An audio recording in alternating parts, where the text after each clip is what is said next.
My name is Corinne Andrews. I'm 28. I woke up from a 3-week coma to an empty hospital room. No father, no brothers, no flowers, no cards, no half-eaten bag of chips on the visitor chair. Nothing. Just a single sheet of heavy stationery on my bedside table, watermarked, printed with Andrews Residence, Greenwich, Connecticut at the top. My father's handwriting underneath. Corinne, we've decided to stop covering your medical expenses. Your brothers agree it's time you handle things on your own. Good luck. Dad. I read it 4 times, then I cried for an hour. But my father made one mistake. He forgot what my mother left behind. And he definitely forgot about the man in the gray suit who walked into my room on day 3.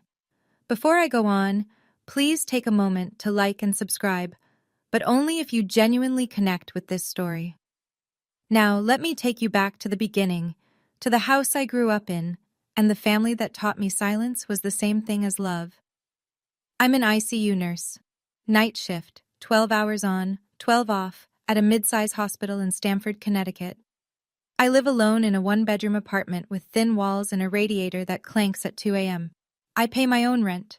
I buy my own groceries. I drive a 9-year-old Honda Civic with a dent in the passenger door that I never got fixed because there was always something more important. A power bill, a new pair of work shoes, another month's student loan payment. The Andrews family lives 26 minutes away, but it might as well be another planet. My father's house, the house I grew up in, is a 5-bedroom colonial in Greenwich.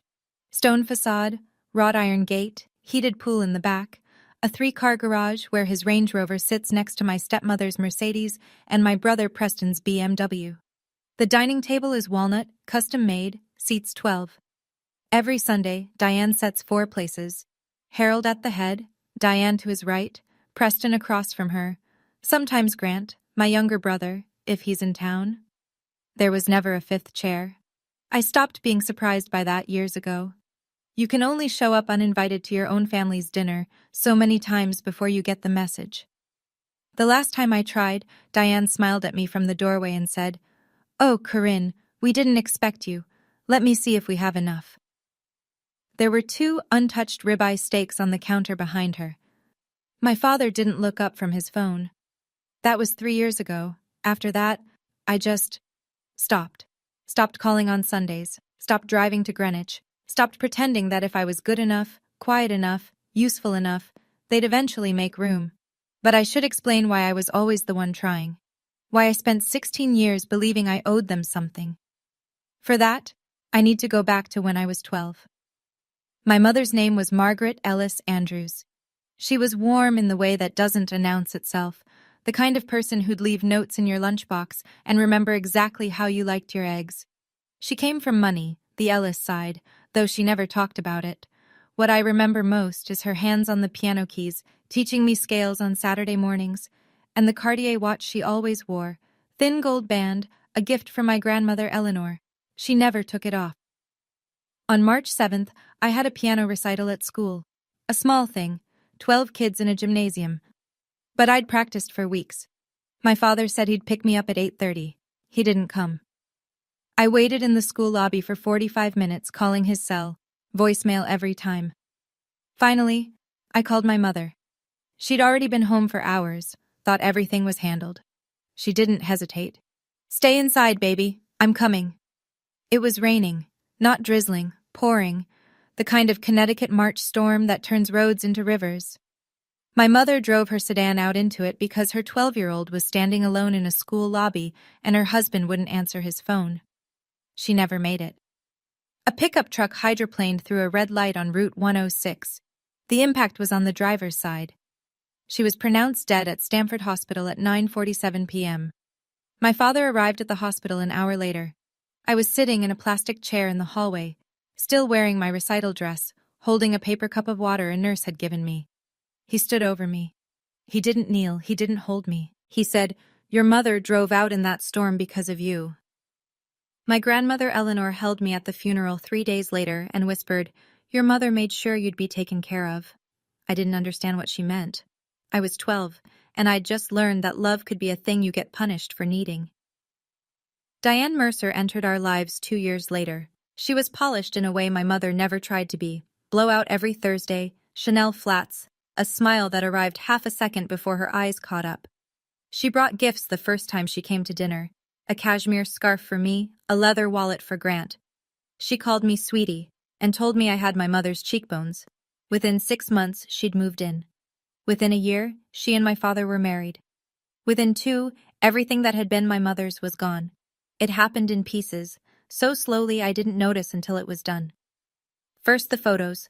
Margaret's portrait over the fireplace replaced by a landscape Diane picked up in Nantucket. Then the piano. We need the space for Preston's office, sweetie. You understand? Then my bedroom. One afternoon I came home from school and my things had been moved to the attic room on the 3rd floor. Diane said it would be more private for me. The room had a sloped ceiling and no closet. Preston was her son from a previous marriage, 4 years older than me, already in college when Diane married my father. But Harold treated him like the firstborn he'd always wanted. Preston's going to take over the business someday, he'd say at dinners. Preston understands how the world works. The family Christmas card that year had 4 people in it. I was at a friend's house when they took the photo. No one told me. I asked my father once, I was maybe 15, whether my mother had left any papers, any documents, anything. He set down his fork, looked at me with that flat, steady gaze that could make a boardroom go silent. Your mother didn't leave anything, Corinne. She left debt. I cleaned it up. Don't bring her up again. You've done enough. So I didn't. 16 years. That's how long I carried that sentence in my chest like a stone I couldn't cough up. Your mother drove out in that storm because of you. It shaped everything. Why I didn't fight for my bedroom, why I didn't push back when the piano disappeared, why I turned down the partial scholarship to nursing school and went to a cheaper program instead, because my father said, nursing is fine for someone with your limitations. Don't waste resources. I believed him. I believed all of it. Because when you're told at 12 that you caused the worst thing that ever happened to your family, you spend the rest of your life trying to make it right. You don't set boundaries, you don't ask questions, you say yes, sir, and thank you, and you take whatever scraps of attention they toss your way, and you convince yourself that's what love looks like. That was my life until March 14th of this year. I was driving home after a 12-hour ICU shift. It was almost midnight. I was tired. The kind of tired that lives behind your eyes. And I didn't see the box truck run the red light on Elm Street until it was already filling my windshield. I don't remember the impact. I don't remember the ambulance. I'm told my heart stopped once in the ER and they brought me back. I'm told my father was called. He was still listed as my emergency contact, a detail I'd never updated because some part of me still believed he'd come. He came once. Week 1. Grant told me later that Harold stood in the doorway, looked at the machines I was hooked to, and said, "This is going to be expensive." Then he left. Week 2, only Grant visited. Week 3, no one. And then I woke up to that note. But here's the thing. A week before the accident, while packing a box of old things from my apartment closet, I'd found something. A torn envelope at the bottom of a carton I'd taken from the Greenwich attic years ago. It had my name on it, my old address at the estate, and a logo I didn't recognize. Some bank or financial firm. The letter inside was gone. Just the envelope, ripped open and empty. I tossed it aside, figured it was junk mail. I wish I'd looked closer. I need you to understand what it's like to wake up from a coma. It's not like the movies. There's no dramatic eye-opening, no gasping breath while loved ones clutch your hand. It's slow, foggy. My throat was raw from the intubation tube. My left wrist was in a cast. Every joint in my body felt like it had been filled with wet sand. The fluorescent lights above me buzzed, and for a long time, that was the only sound. No voices, no footsteps, no one saying she's awake. I turned my head, slowly, because even that hurt, and saw the room. Empty visitor chair. A wilted arrangement of carnations on the windowsill, the kind the hospital gift shop sells for $12. The cellophane was dusty. No one had touched it in days. Then I saw the note. I read it the way you read something that can't possibly be real. We've decided to stop covering your medical expenses. Your brothers agree it's time you handle things on your own. Good luck, Dad. Heavy cream stationery with the Andrews family letterhead embossed at the top. My father's handwriting, precise, slanted slightly left, the same hand that used to sign my report cards without reading them. I pressed the nurse call button. A woman named Linda came in, checked my vitals, and told me I'd been unconscious for 22 days. Has anyone been here? I asked. My voice sounded like gravel. She hesitated. A woman came by about a week ago, signed some discharge of responsibility paperwork, and told us to forward all future bills to you directly. She brought those flowers. Linda nodded toward the wilted carnations. She seemed in a hurry. Diane. Of course. I held that note against my chest and cried for an hour. Not because they'd left. I think some part of me always knew they would. I cried because I finally understood. They were never really there. Lying in that hospital bed, the memories came in waves. Every moment I'd swallowed my own voice to keep the peace. My nursing school graduation.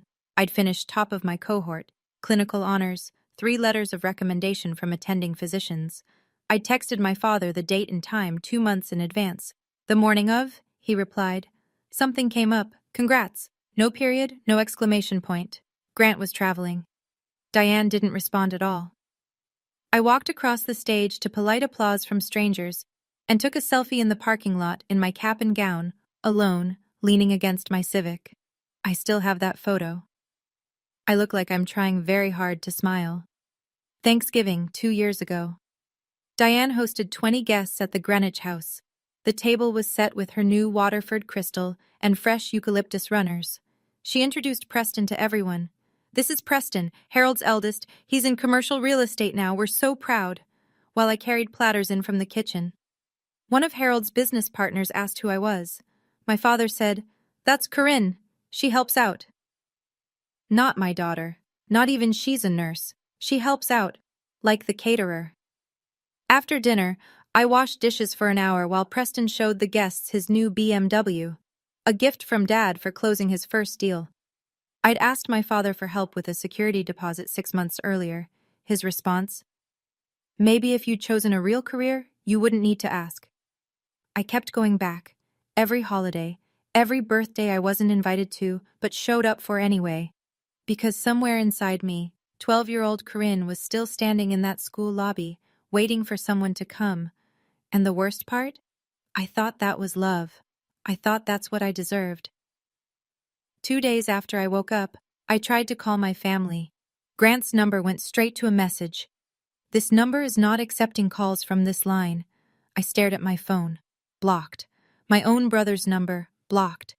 I told myself maybe he'd changed phones. Maybe it was a mistake. But my hands were shaking. I called my father's cell. Voicemail. I didn't leave a message.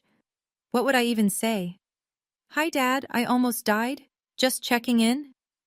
I called the house. Diane picked up on the 3rd ring. I could hear her heels on tile. The kitchen, probably. She sounded exactly the way she always does. Warm, measured, completely in control. Corinne? How are you feeling? We heard you were awake. I was in a coma, Diane. For 3 weeks. I almost died. A pause. Then in that voice, the one she uses when she wants you to feel like you're being unreasonable. And we're glad you're okay. We really are. But your father and I discussed this, and we think it's best for everyone if you learn to stand on your own 2 feet. You're 28 years old. Most people your age don't rely on family for medical bills. You signed papers transferring my hospital debt to me while I was unconscious. We were trying to help you grow, sweetie. You can't keep leaning on your father forever. I gripped the phone so hard my cast ached. Is that what this is? Growth? Diane's voice dropped half a register. Preston's wedding is in 3 months. We have expenses. Your father has a very important deal closing. This isn't a good time for drama, Corinne. Then she added, almost as an afterthought.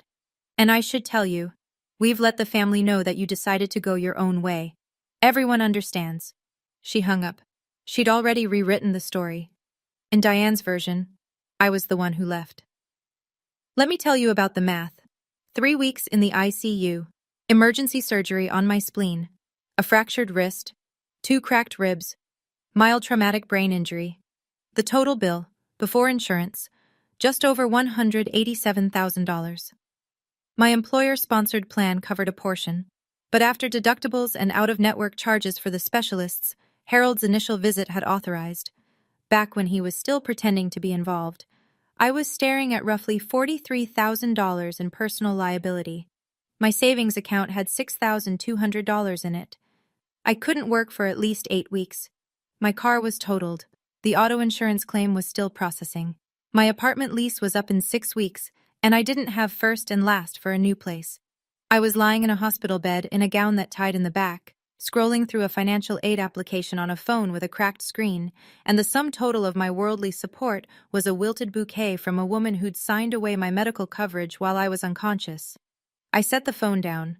I looked at the ceiling, those acoustic tiles with the little holes that you count when you can't sleep. I thought about my mother, about what she would say if she could see me now. And then I thought about what my father had told me for 16 years. That she left nothing. That she left debt. That I was the reason she was gone. I picked up that note from my nightstand, read it one more time. Good luck. I folded it neatly, placed it in the drawer, and said, out loud, to no one, enough. I didn't know what came next, but I was done earning their love. I was 28 years old, and I was done. That was Tuesday. On Thursday, a man I'd never seen before knocked on my hospital room door. Before I get to the man at the door, I need to tell you what Harold was doing while I was calculating how to survive. He was managing the narrative. My phone buzzed Wednesday morning with a text from my Aunt Claire, Harold's sister, who I'd seen maybe 5 times in the last decade. Corinne, I saw your dad's email. I'm really disappointed in you. After everything he's done, I didn't know what she was talking about. An hour later, a college friend named Becca forwarded me the email. She wrote at the top, "Hey, is this real? This doesn't sound like you." The email was from Harold's personal address, sent to what looked like his entire contact list.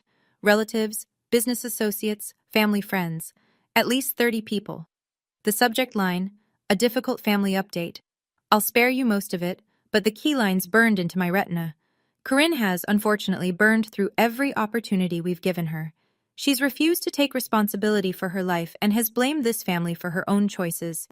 After years of support, we've made the painful decision to step back. For her own good. And then, at the end, the sentence that made my stomach drop. Her mother would be ashamed. Her mother would be ashamed. He wrote that about me, the daughter lying in a hospital bed, and sent it to everyone we knew.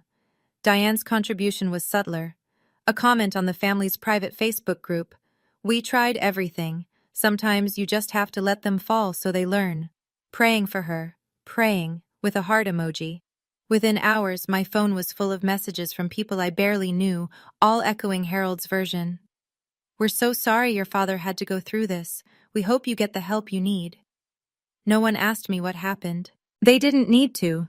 Harold Andrews was the patriarch, the philanthropist, the self-made man, and I was just Corinne, the difficult one. Preston called Thursday morning. I almost didn't answer. But there was a part of me, the same stupid, stubborn part that had kept going back to that house for 28 years, that thought maybe he was calling to apologize. Maybe he'd seen the email and realized it had gone too far. Corinne. Not hey or how are you, just my name, flat, like he was confirming a reservation. Look, I'm going to be straight with you. Dad's being generous here. He could ask you to pay back every dollar he's spent on you over the years. He's choosing not to. You should take that as the gift it is. I just woke up from a coma, Preston. And you're fine now. You're talking, you're thinking, you're fine. The point is, Diane sent you some paperwork, a release form. You sign it, you move on with your life, we move on with ours. Clean break. I'd received the documents 2 days earlier. A courier had delivered them to my hospital room, a legal-looking packet from Harold's personal attorney, requesting that I sign a voluntary waiver of any and all claims to Andrew's family assets, properties, and holdings. I'd read it twice, confused. If my mother had left nothing, if Harold had cleaned up her debt, then what exactly was I waiving? What am I giving up, Preston? Dad told me Mom left nothing. A beat of silence, then carefully. It's just a formality. Dad's reorganizing the estate for a new development deal. Some old trusts need to be cleaned up. Don't make this harder than it needs to be. Old trusts. I'm not signing anything I don't understand, I said. Corinne, I said no. He hung up. I sat there holding my cracked phone, and for the first time in 16 years, I didn't feel guilty. I felt suspicious. Why does a family that claims you have nothing need your signature to prove it? Diane came in person the next day. She arrived the way she always arrives, like she'd just stepped out of a magazine shoot. Cream cashmere coat, leather gloves, a small bouquet of white tulips. She smiled at the nurse's station, asked for my room in that honeyed voice, and I could hear them telling each other what a lovely woman as her heels clicked down the hallway. She closed the door behind her, set the tulips on the windowsill next to the dead carnations. Then she turned to face me, and the smile was gone. You're making this difficult, Corinne. I'm not signing those papers. Your father's deal closes in 6 weeks. This is the largest project of his career. If you cause problems, she smoothed her coat, choosing her words. He has relationships at every hospital in this region, board members, donors. One conversation and your little nursing career disappears. Do you understand what I'm saying? I understood perfectly. It wasn't a warning. It was a threat, delivered in the same gentle tone she used to tell me my bedroom was being moved to the attic. What am I signing away, Diane? If Mom left nothing, why does Dad need my signature? Something shifted in her face, a flicker, gone in an instant. Because the trust company won't.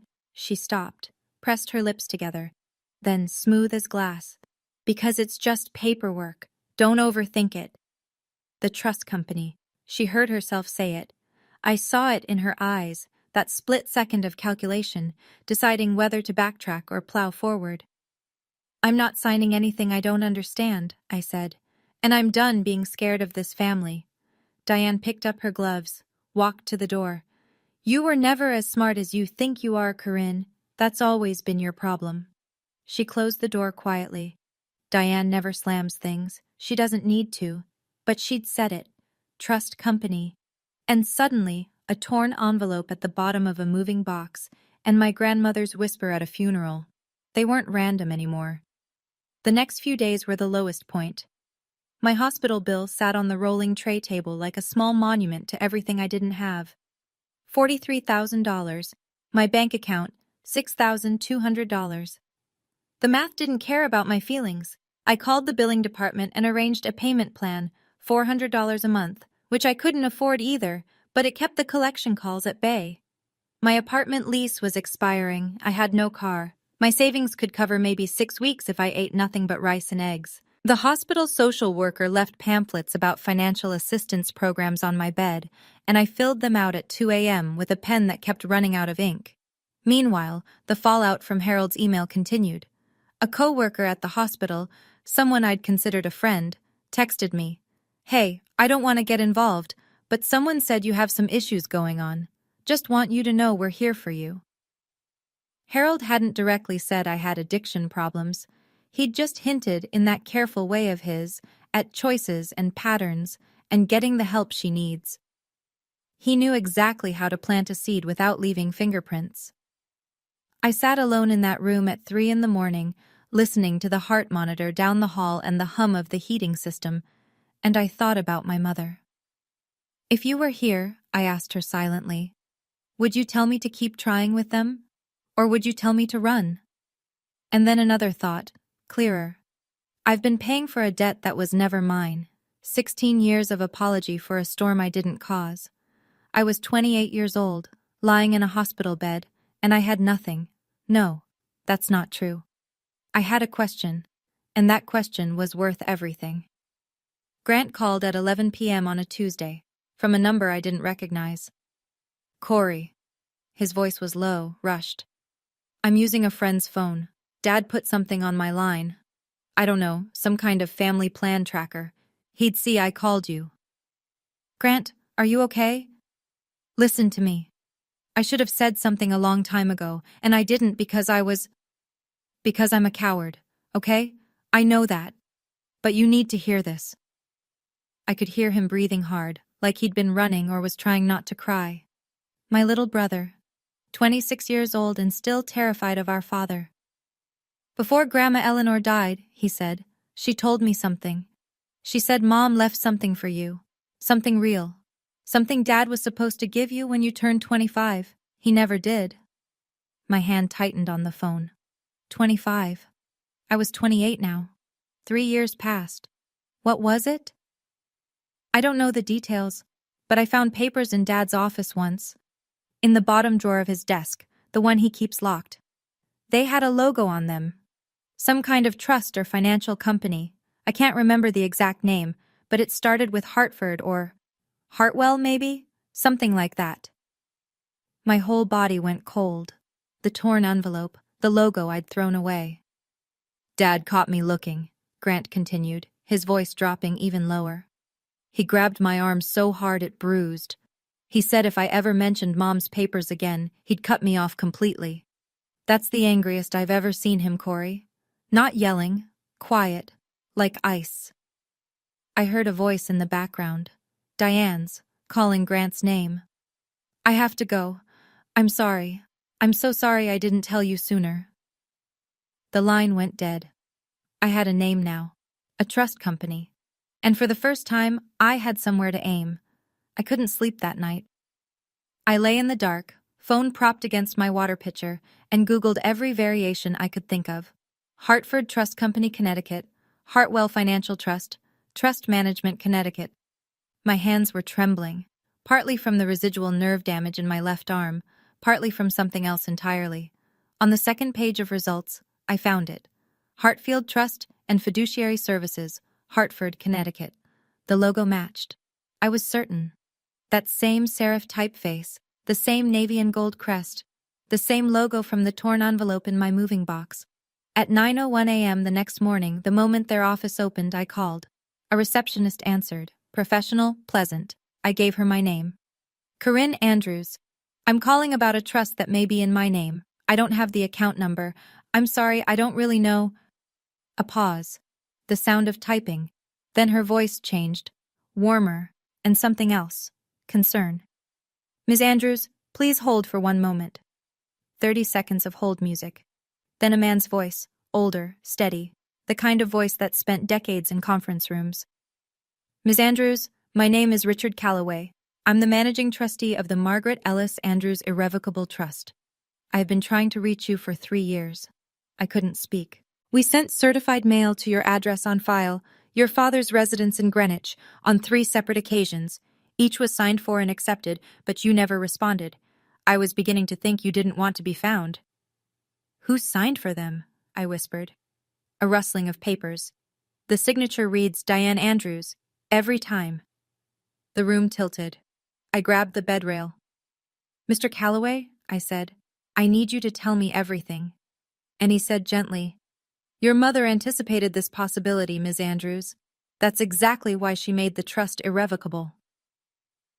2 days later, Richard Calloway walked into my hospital room carrying a brown leather briefcase that looked older than I was. Behind him was a man I'd never seen. Younger, maybe late 40s, in a navy suit with a small silver pin on his lapel that read Hartfield Trust. He introduced himself as Thomas Whitfield, Senior Fiduciary Officer. The man in the gray suit. Well, navy, close enough. Calloway sat in the visitor chair, the first person to actually use it since I'd woken up. He opened his briefcase on the rolling tray table, moving my water cup aside with a quiet, "May I?" that contained more courtesy than my father had shown me in a decade. Ms. Andrews, he began. Your mother, Margaret Ellis Andrews, established an irrevocable trust in 2008, 2 years before her death. You are the sole beneficiary. The trust was funded by your maternal grandmother, Eleanor Ellis, and contains 2 primary assets. He placed the first document on the table. A copy of the trust instrument, 46 pages, with my mother's signature at the bottom. First, an investment account currently valued at approximately $2.1 million. I stopped breathing. Second, he placed another document beside it. A property deed, stamped and recorded with the county clerk. The real property at 14 Edgewater Lane, Greenwich, Connecticut. I stared at him. That's my father's house. No, Miss Andrews, it is not. Calloway's voice was precise, not unkind. Your mother purchased that home in 2004, 2 years before she married your father, using funds from her family inheritance. A prenuptial agreement kept it as separate property. Upon her death, it transferred into the trust. Your father has been living in that house for 16 years, but he has never owned it. Thomas Whitfield placed a third item on the table. 3 certified mail receipts, each signed Diane Andrews. Your father didn't just forget about you, Corinne, Calloway said quietly. He used what was yours to build what he thinks is his. I didn't say anything for a long time. The documents sat on that hospital tray like artifacts from another life, a life where my mother was still thinking of me, still protecting me, even from the grave. The trust instrument had her handwriting in the margins, small notes to her attorney, initials in blue ink. I traced one with my fingertip. She knew, I said, and my voice cracked. She knew what he was. Calloway nodded. Your mother was a careful woman. She came to me before the marriage and said very clearly that she wanted her daughter provided for, regardless of what happened. She didn't elaborate. She didn't need to. I thought about my grandmother Eleanor at the funeral, leaning close, whispering, Your mother made sure you'd be taken care of. I was 12. I thought she was talking about heaven. The tears came then, not the helpless, hollow crying from the night I'd woken up, but something deeper, like a wall giving way after years of pressure. I cried because my mother had loved me enough to plan for this. I cried because my father had hated me enough to hide it. And I cried because I'd spent 16 years apologizing for existing in a house that was mine. Calloway and Whitfield waited. They didn't rush me. When I finally wiped my face with the back of my hand, the one without the cast, Calloway asked, What would you like to do? I looked at him. At the deed, the trust papers, the certified mail receipts with Diane's stolen signatures. I want what's mine, and I want him to hear it from me, not from a letter. Calloway reached into his briefcase and pulled out an ivory envelope, thick, embossed. An invitation. The Andrews Foundation Charity Gala. Harold was being honored. Then we need to talk about timing, he said. Calloway laid it out clearly, the way I imagined he laid out every case. No drama, just facts. Harold had leveraged the Greenwich property, my property, as collateral for a $4.5 million commercial development deal. He'd submitted documentation to the lender claiming ownership, but the deed was in my mother's name, transferred to the trust upon her death. Harold had never held title. What he'd done was, at minimum, a misrepresentation of asset ownership. At worst, it was mortgage fraud. The lender is First Capital Regional, Whitfield said, opening a folder with the bank's letterhead. If they discover the collateral doesn't belong to Mr. Andrews, the loan is void, the deal collapses. What do I need to do? I asked. Legally, 2 things, Calloway said. 1. We file a formal notification with First Capital that the property used as collateral is held in trust and was never available as security. 2. We petition to transfer operational control of the trust assets to you, which should have happened 3 years ago when you turned 25. He paused. Both actions are straightforward. The question is how and when. I told him I didn't want to ambush anyone. I didn't want a spectacle. But I also didn't want to do this through letters that Harold could intercept, or phone calls he could deny, or lawyers he could stall with his own lawyers for months while I slept in my car. I want the truth to be in the room where he usually lies, I said. Calloway studied me for a moment. Then he said, The gala is in 12 days. Harold is being honored. The deal is scheduled to be formally announced that evening. Representatives from First Capital will be present. He placed the property deed on top of the stack. I could see the county seal, the date, 2004, 2 years before the wedding, my mother's name in clear type. Your mother prepared the shield, Corinne. I'm simply here to make sure you know you're holding it. I was discharged on a Thursday. Grant helped, quietly, the way Grant does everything. He booked a room at a Hampton Inn in Hartford, using his own card, and texted me the confirmation number from a burner phone he'd bought at a gas station. Don't tell Dad, he said, and I didn't point out the absurdity of that sentence, that we were grown adults. hiding from our own father like runaways. The hotel room was small, clean, anonymous. A queen bed with a floral bedspread, a coffee maker with 2 packets of complimentary grounds, a window that looked out on a parking lot. It was the most peaceful place I'd been in weeks. I spent the first 3 days just healing. Walking laps around the hallway in my socks because my ribs screamed every time I took a deep breath. Eating soup from the diner next door. Sleeping 12 hours at a stretch because my body was still stitching itself back together. On the 4th day, I stood in front of the bathroom mirror and practiced. Not a speech. I'm not a speech person. Just the sentences I needed. 3, maybe 4. I said them to my reflection until they stopped shaking. Calloway had messengered me a manila folder. Inside were copies of everything. The trust instrument, the deed, the certified mail receipts, the prenuptial agreement. And one more thing I hadn't asked for. A copy of the police accident report from March 7th, 16 years ago. I held that report for 20 minutes before I opened it. My hands were trembling. I knew somehow that whatever was inside would change something fundamental, not about the money or the house, but about the story I'd been telling myself since I was 12 years old. I wasn't ready. Not yet. The gala was in 10 days. And somewhere in Greenwich, my father was rehearsing his acceptance speech, standing in a house that didn't belong to him, preparing to announce a deal built on a lie. He had no idea what was coming, but honestly, neither did I. The Andrews Foundation Charity Gala was held at the Delamar, Greenwich's most exclusive boutique hotel. I know this because the invitation Calloway had given me described it in detail. Cocktails at 6, dinner at 7:30, program at 8. Black tie preferred. Valet parking available. I arrived at 8:15. I didn't take the valet. From the lobby I could hear it.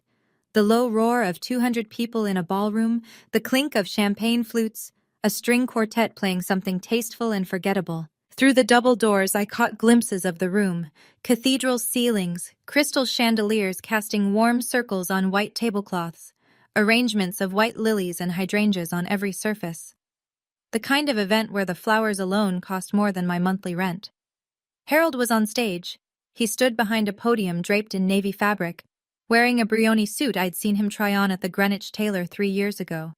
Diane was at the front table in a black Valentino dress, her hair swept up, diamond studs catching the light. Preston sat beside her, looking the way Preston always looks, like he was already thinking about his next meeting. The master of ceremonies, a city councilman, was mid-introduction. A philanthropist, a visionary developer, and above all, a devoted family man, Harold Andrews. Applause. Standing ovation from the front tables. Harold took the mic. He thanked the foundation. He thanked his beautiful wife Diane. He thanked my son Preston, who will carry the Andrews name forward. He gestured broadly, magnanimously, the way men like Harold gesture when they believe the room belongs to them. Then he said it. This development project is built on land and assets that have been in my family for decades. Everything I have, I built with my own hands. I stood in the back of that ballroom, next to Richard Calloway and Thomas Whitfield, and I watched my father lie to 200 people. It was the last lie he'd tell in that room. I waited until the applause faded and the waitstaff began pouring the next round. Then I walked in. I wasn't dressed for a gala. I wore a dark blazer over a white blouse, the nicest thing I owned that still fit over my cast, and black trousers. My hair was in a low bun, simple, tight. No jewelry except a pair of small silver studs that had been my mother's. I walked slowly, partly because the room was long and partly because my ribs still sent a sharp reminder with every step. Calloway was to my left, briefcase in hand, gray suit pressed. Whitfield to my right, his Hartfield trust pin catching the chandelier light. We must have looked like a strange procession, a battered woman and 2 men in suits, moving through a sea of evening gowns and tuxedos. Heads turned, conversations paused mid-sentence. I heard someone whisper, "Is that Harold's daughter?" Diane saw me first. I watched the color drain from her face in real time, a slow, descending erasure, like someone had pulled a plug. She leaned toward Harold and said something I couldn't hear. Harold turned. His public face, the one made for galas and handshakes, flickered, then reset. He came down from the podium with his champagne glass still in hand, smiling the way you smile when you need 200 people to think everything is fine. Corinne, his voice was warm, projected. What a surprise. I didn't think you were well enough to be out. The room watched. I looked at my father, this man who'd left me a note on a nightstand, who'd told me at 12 that I killed my mother, who'd lived in her house and spent her money and erased her memory and called it his own. I'm standing, Dad, I said. That's more than you planned for. The silence that followed filled every corner of the room. Harold's smile tightened. I knew that look. The one he used when a meeting wasn't going his way, but the client was still in the room. Control at all costs. This isn't the time or the place, Corinne, he said, low enough to sound private, loud enough that the nearest tables heard every word. Why don't we step outside and— You had 28 years to talk outside, I said. You left me a note. A murmur rippled through the crowd. People set down their forks. Diane was already on her feet, crossing toward us with that smile locked in place. The one that says everything's fine, nothing to see. Corinne, sweetie, you've clearly been through a lot. She touched my arm, gently, performatively. Maybe you should sit down. You don't look well. I turned to her. I kept my voice even. Diane, I'd like you to explain to everyone here why you signed for certified mail addressed to me 3 times and never told me. The hand on my arm went rigid. Diane's lips parted, but nothing came out. Harold's smile vanished. What is she talking about? Before Diane could answer, Richard Calloway stepped forward. He unbuttoned his suit jacket with the practiced ease of a man who'd stood in 1,000 rooms exactly like this one. He nodded politely to the tables nearest us. Good evening. My name is Richard Calloway. I'm the managing trustee of the Margaret Ellis Andrews Irrevocable Trust, established in 2008 by the late Mrs. Andrews. He looked directly at Harold. My client, your daughter, is the sole beneficiary of a trust you were legally obligated to disclose to her 6 years ago. He paused. Shall we continue here, Mr. Andrews? Or would you prefer to step outside? Harold didn't move. His jaw was locked, his champagne glass frozen at chest level. 200 people waited. He chose to stay. Of course he did. Men like Harold don't leave rooms. They believe the room will always side with them. That was his second mistake. This is absurd, Harold said. His voice carried. He made sure of it. He set his champagne glass on the nearest table and turned to face Calloway with the posture of a man accustomed to winning disputes by sheer presence. My late wife didn't have a trust. Whatever this woman has told you, she's either confused or she's been manipulated. This woman. He called me this woman in front of 200 people. Calloway didn't flinch. He opened his briefcase on the edge of the nearest table, between a bread plate and a crystal water glass, and laid out 3 documents in a neat row. This, he said, is the original trust instrument, signed by Margaret Ellis Andrews and notarized on October 14, 2008. This is the property deed for 14 Edgewater Lane, Greenwich, recorded with the county clerk on March 21, 2004, 2 years before your marriage. And these are 3 certified mail receipts sent to that same address, intended for your daughter, each one signed by Diane Andrews. The room had gone so quiet, I could hear the ice melting in someone's water glass. Harold glanced at the documents. I watched his expression shift, just barely, just for a second, from contempt to recognition. He knew those papers. He'd known about them all along.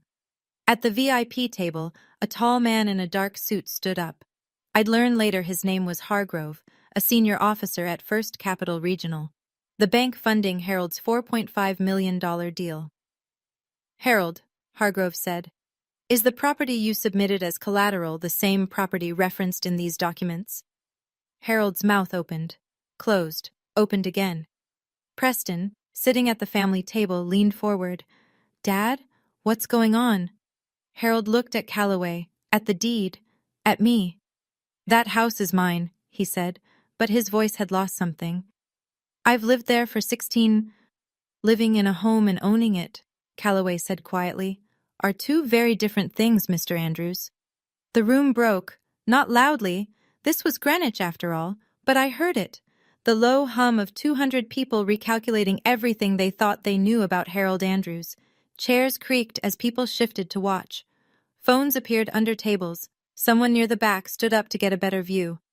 Hargrove, the banker, walked from his VIP table to where we stood. His face was the controlled blank of a man whose institution had just been told their $4.5 million loan was built on collateral that didn't exist. "Mr. Andrews," he said, and his voice was very calm. "If the property you pledged as security is held in an irrevocable trust and was never legally yours to offer, we cannot proceed with the transaction. The deal is suspended, effective immediately. Our legal team will be in contact Monday morning." Harold's face went white. Not pink, not red, white. The blood simply left.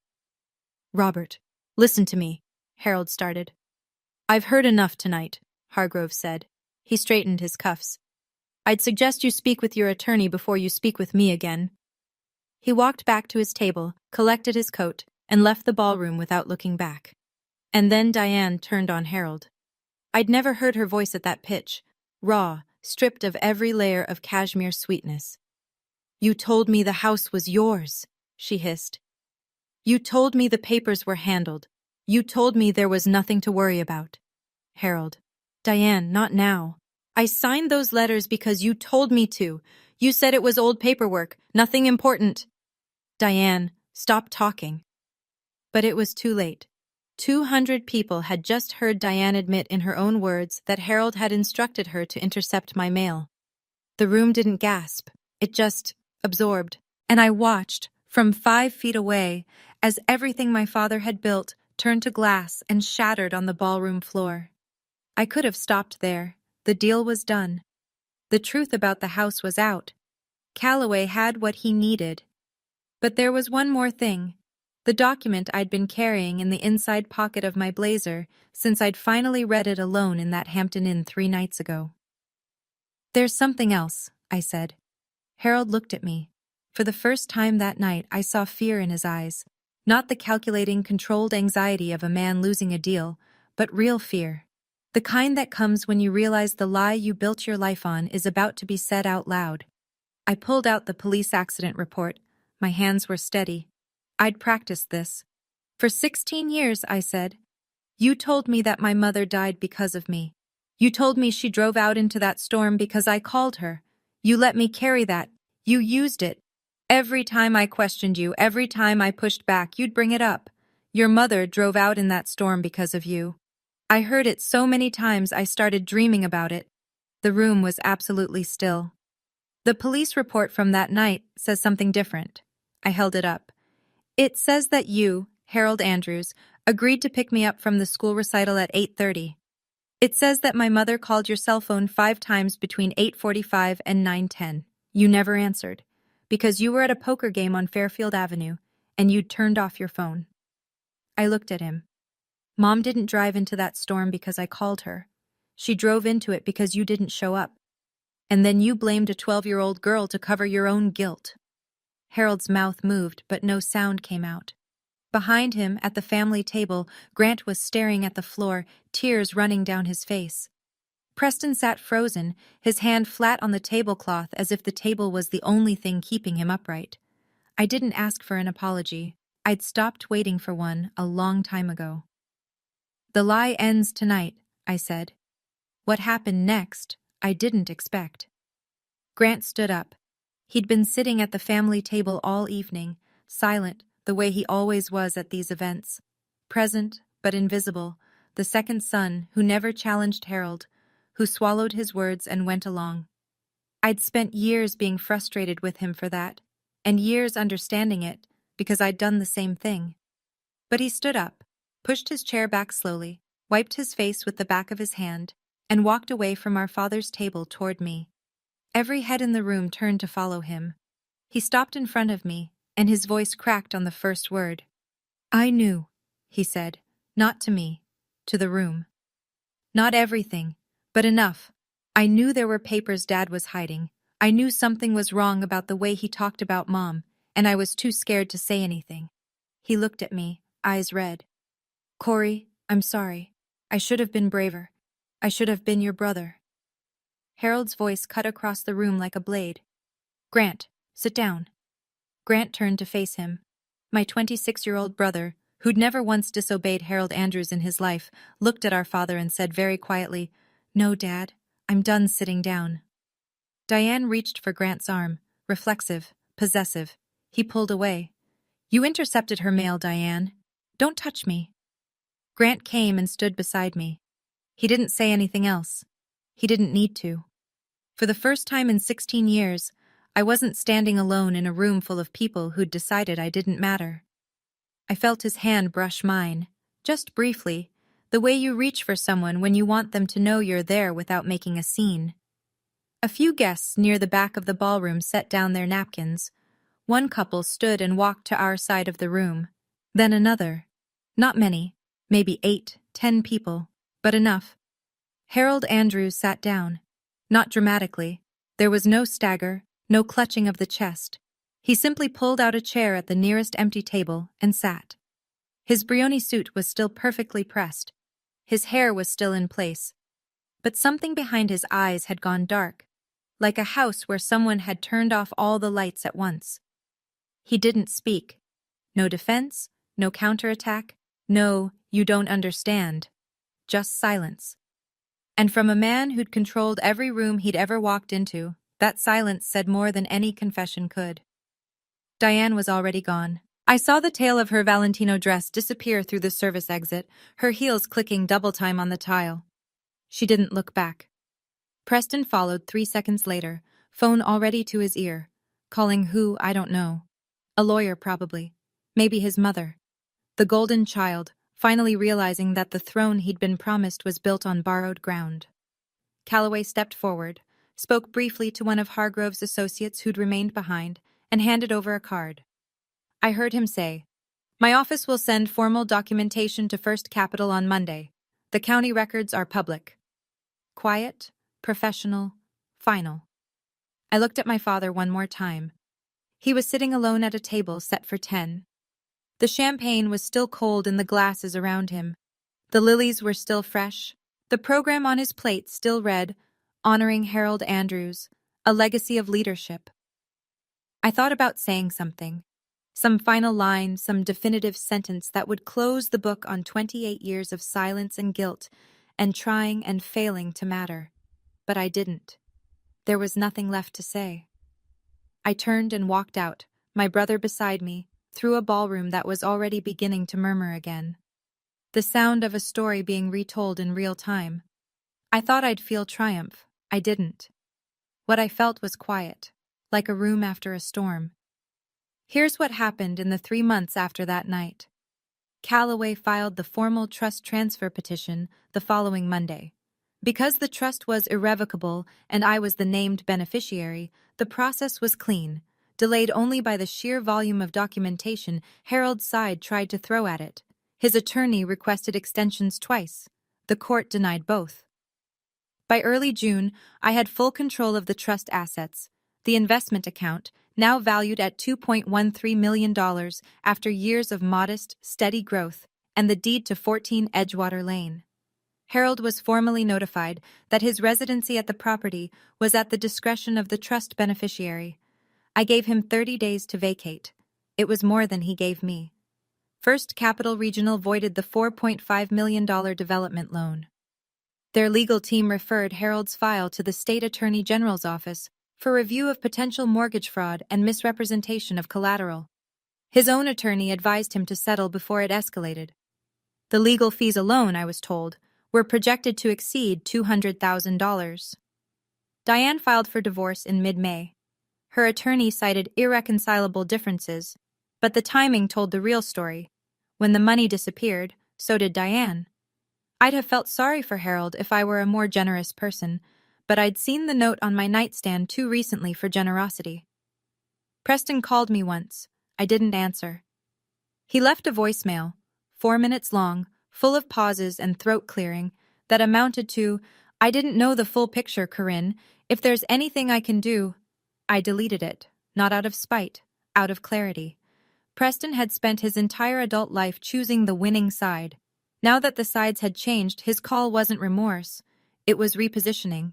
The Andrews Foundation Charity Gala was not held the following year. No one volunteered to organize it. I sold the Greenwich house in July.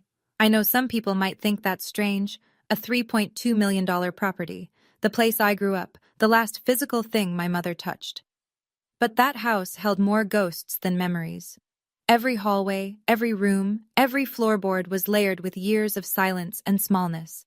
The attic bedroom with the sloped ceiling, the kitchen where I washed Thanksgiving dishes while Preston showed off his car, the front door Diane closed in my face.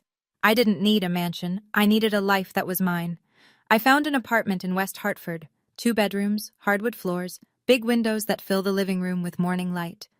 It's a 3rd-floor walk-up, which my ribs protested for the first month, but I didn't care. I signed the lease with my own name, and when I set my bag down on the empty floor, I stood there for a full minute just breathing. I went back to nursing.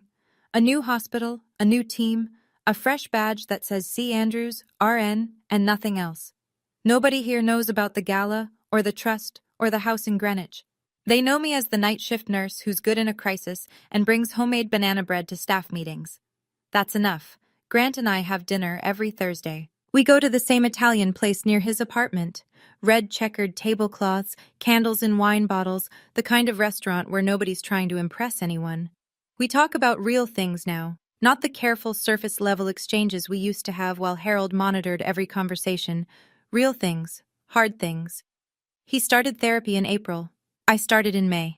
And on my bookshelf next to a small jade plant and a stack of novels I keep meaning to read is a framed photo of my mother. Silver frame, simple. She's laughing, holding me as a baby, her Cartier watch glinting in the sun.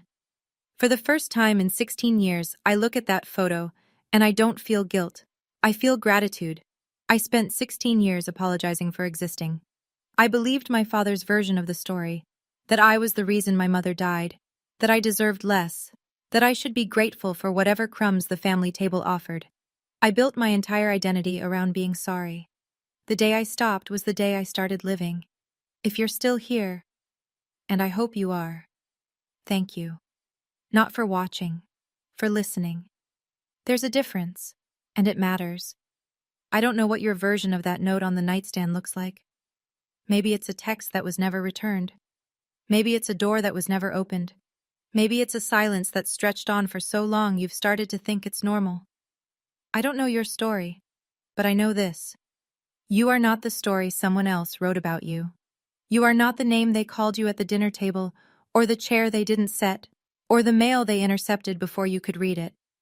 I didn't win because I was smarter or louder. I didn't win because I stormed in with some brilliant revenge plan.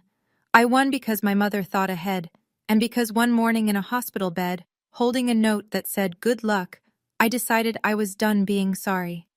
My mother left me more than money. She left me proof that someone, once, thought I was worth protecting. And that was enough to make me believe it myself. My name is Corinne Andrews. I grew up in a house that turned out to be mine. I was raised by a man who told me I was nothing, and a mother who quietly made sure I'd always have everything.